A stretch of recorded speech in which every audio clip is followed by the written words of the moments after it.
Shia. Well, Firas Maksad joining us now. He's Senior Fellow at the Middle East Institute and Professor at George Washington University, a good friend of this show. And Firas, I've just read out the tweet that you published just earlier. Just further explain what you make of what we've seen today.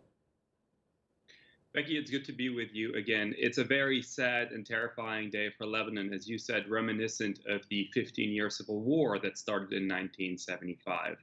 What led us here today is a determined effort by Hezbollah to unseat the judge and to obstruct the ongoing investigation into the massive Beirut Port blast that killed over 200 people, mostly Christian, they did so by calling on their people to take to the streets today. It was a protest that tried to go through a Christian neighborhood, and that arose some sensitivities, particularly given the chance and some destruction of property. Of course, None of this justifies the violence, but there was a reaction from that neighborhood. There was sniper fire that killed some of the protesters, and it quickly devolved into sectarian clashes. Firas, we are reporting a tense calm this evening, which is a good thing, of course, but we know where Lebanon is at present, and there has been much anticipation that things could really descend into a bloody civil war.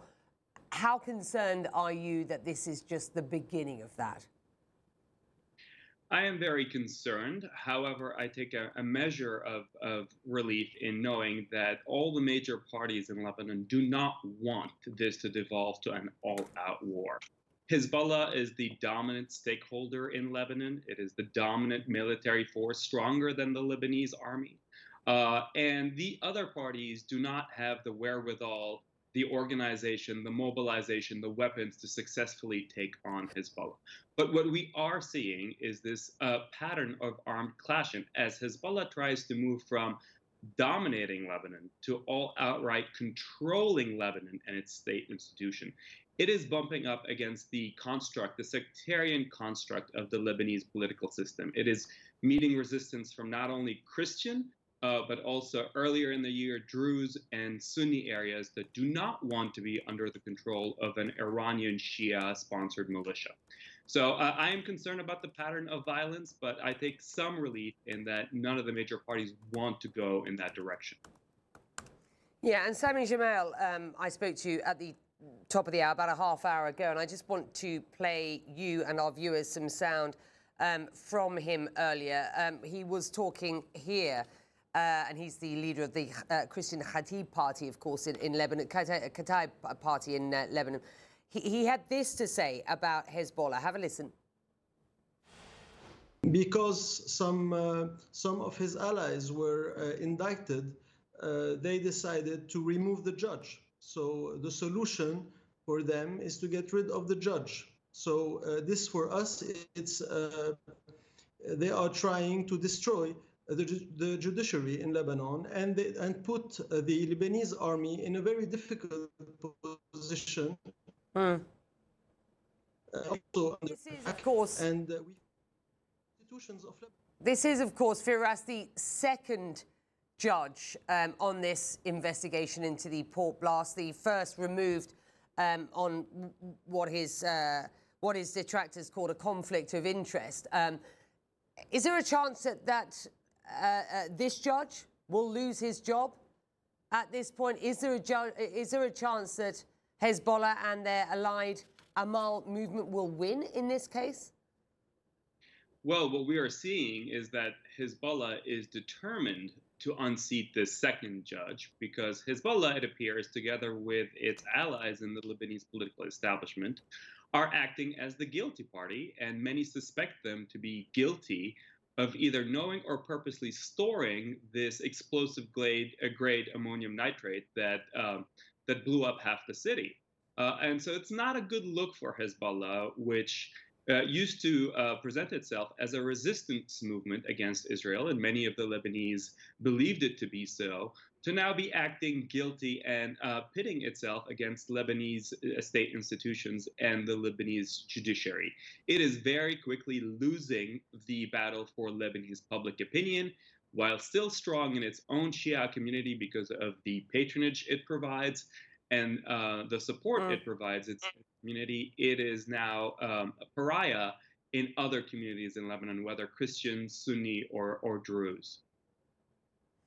Firas, the U.S. Undersecretary of State for Political Affairs, Victoria Nuland, is in Beirut today. She is there alongside, as we understand it, the EU ambassador to Lebanon and a number of other sort of senior international leaders, as I would describe them. She made a statement in the wake of the violence today. She said that the U.S. would be giving more than $60 million more dollars in aid for the Lebanese army. And we were talking about this a little bit earlier. This is money that has been coming from the States for some time for the Lebanese army. It was temporarily suspended during the Trump administration. The point here being, is Lebanon getting enough support from the US and indeed the international community at this point? And if not, why not? Briefly. Becky, this is the traditional position of the U.S. government, which is to support Lebanese state institutions. It is also the position of much of Lebanon's international donors, whether in Europe or historically in the Arab Gulf, Saudi Arabia, the United Arab Emirates, and others. However, politically, all these parties have sort of deconflicted or have moved away from supporting Lebanon's anti-Iranian pro-sovereignty movement. Lebanon is very much in the Iranian sphere of influence today. And the real irony of what's happening is that now that Hezbollah and Iran have come to dominate Lebanon, they're starting to meet resistance, but not from the international powers, the West, that opposes Iran, which has disengaged, but from the Lebanese people, from the Lebanese people outside of the Shia community, who are, of course, we should remind our viewers, are facing a total financial collapse, total depreciation of the Lebanese pound. And so they are barely able to make ends meet and put food on the table. And they certainly do not want to be dominated by an Iranian-sponsored militia. With that, as ever, it is always important to have your insight and your analysis, Firas. Thank you. And as you and I have been talking